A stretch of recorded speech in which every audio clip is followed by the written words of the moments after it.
Shalom, Tuhan Yesus damai hati.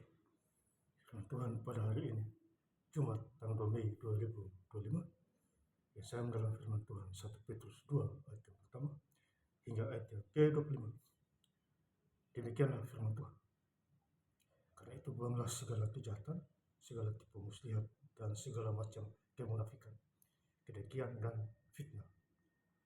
Ayat yang ke-25, sebab dahulu kamu sesat seperti domba, tetapi sekarang kamu telah kembali kepada gembala dan pemelihara jiwamu.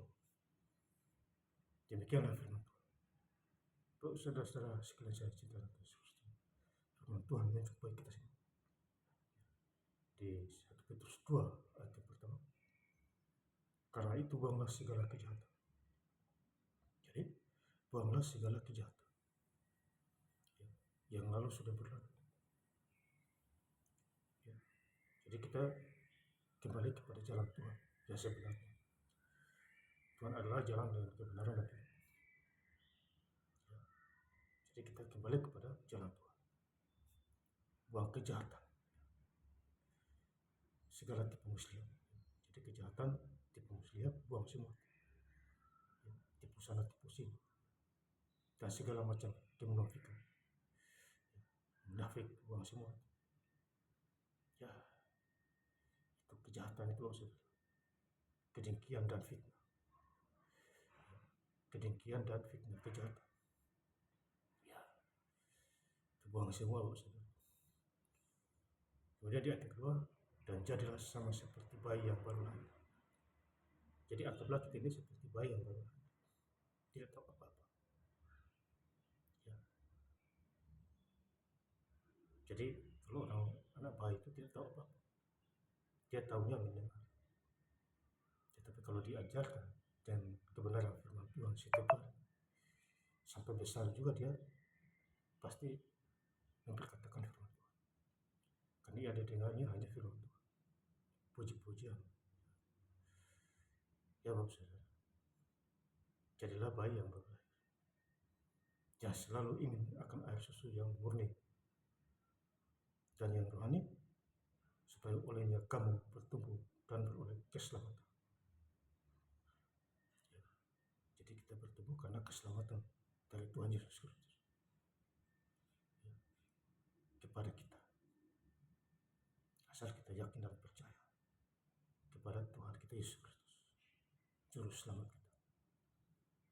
Ayat yang ketiga, 1 Petrus 2 ayat yang ketiga, jika kamu benar-benar telah mengecap kebaikan Tuhan. Jadi kita mengecap kebaikan Tuhan, berkat-berkat Tuhan melimpah, kesehatan dan lain sebagainya, rencana dan usaha kita mengecap semua karya-karya Tuhan. Kita pasti mengalami. Baca Alkitab, Kejadian 10 hari, habis baca itu kita mengecap kebaikan Tuhan. Ya, rohani kita, iman kita makin naik. Kita menjadi kepala dan bukan menjadi ekor. Kalau dulu kita ekor, sekarang kepala. Jadi kita dipimpin oleh Roh Tuhan. Ya. Ayat yang keempat, dan datanglah kepadanya batu yang hidup itu. Jadi batu yang hidup itu adalah Tuhan. Ya, Tuhan Yesus, batu penjuru yang hidup. Ya, yang menopang dunia, laut dan segala isi. Yang memang dibuang oleh manusia. Jadi Tuhan itu dibuang oleh manusia. Makanya di mahkota duri dipaku di bukit kota. Karena ulah dosa manusia. Tadi sudah dikatakan fitnah sana, fitnah sini, tipu sana. Itu. Tinggi. Ya. Itu Tuhan ganti posisi kita. Ya. Supaya kita tidak mati dulu. Ya. Oleh manusia, tetapi yang dipilih dan dihormati di hadirat Allah. Ya. Jadi kita anak Allah, kita dihormati manusia. Ya. Tentu, karena kita adalah umat Tuhan, anak Allah. Ya Bapak Saudara, sampaikanlah kebenaran firman Tuhan. Ayat yang kelima, dan biarlah kamu juga dipergunakan sebagai batu hidup. Jadi kita dipakai Tuhan untuk menjalankan firman Tuhan, misi-misinya Tuhan, dan rencananya Tuhan. Firman yang hidup, batu yang hidup, untuk pembangunan suatu rumah rohani. Jadi rohani kita harus hidup, membangun rohani kita, iman kita kepada sesama, khususnya kepada Tuhan. Bagi suatu imamat kudus untuk mempersembahkan persembahan rohani yang karena Yesus Kristus berkenan kepada Allah. Jadi kita harus berkenan kepada Tuhan, menyenangkan hati Tuhan. Tentu yang lainnya akan datang sendiri, mujizat, keajaiban, dan lain sebagainya. Ayat yang ke-6, sebab ada tertulis dalam kitab suci, sesungguhnya aku meletakkan di Sion sebuah batu yang terpilih. Jadi batu yang terpilih adalah kita dipilih oleh Tuhan.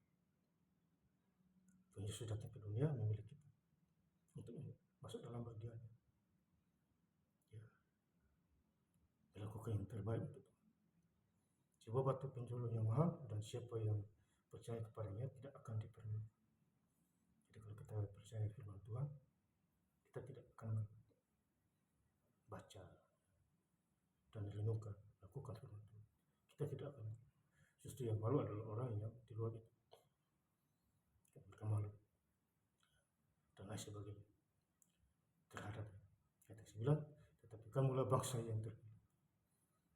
Di bangsa yang terpilih kita juga dipilih, ya, imamat yang rajani, bangsa yang kudus, umat kepunyaan.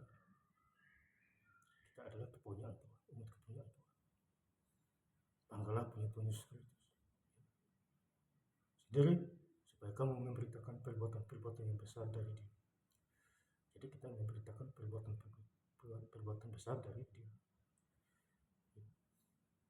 yang telah mengambil kamu keluar dari kegelapan kepada terang yang ajaib.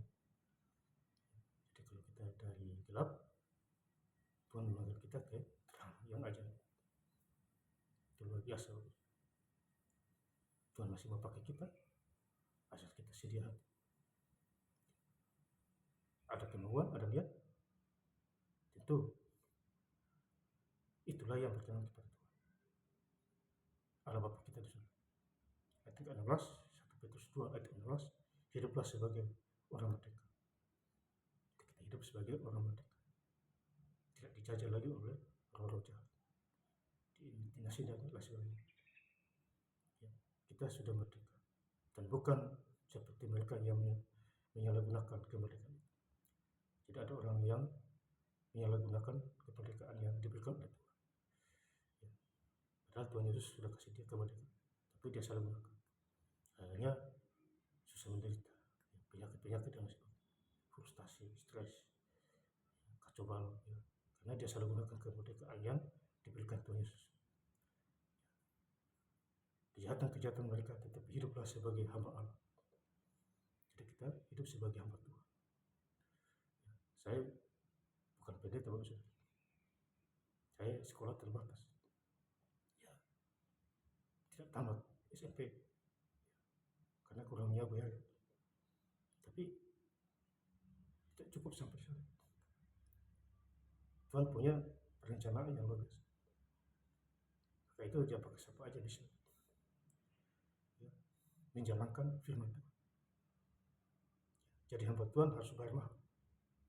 Ya kalau disuruh Tuhan baca Alkitab Kejadian sampai wahyu, ya harus baca. Ya, kalau tidak baca, ya bagaimana kita bisa kuat di dalam Tuhan? Dapat masalah langsung jatuh. Jadi harus bayar mahal. Ya. Lahir baru, takut akan Tuhan, bayar mahal. Jadi kalau jadi hamba Tuhan itu harus benar-benar. Misalnya Musa dan Elisa itu hamba-hamba Tuhan semua. Jawab saudara. Kemudian ayat ke-22, ia tidak berbuat dosa dan tipu tidak ada di dalam mulut.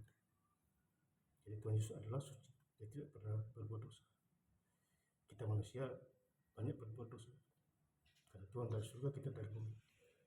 Ayat ke-4, ia sendiri telah memikul dosa kita di dalam tubuh.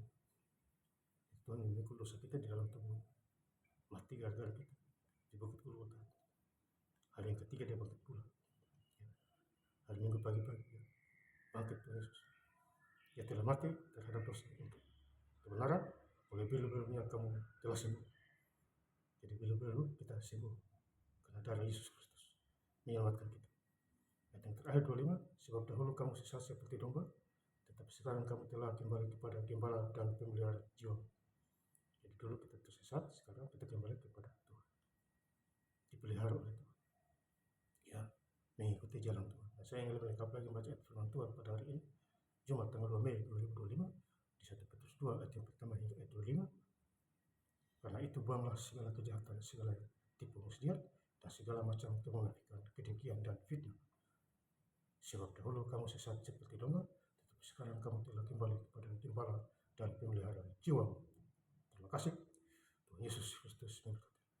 Haleluya. Amin.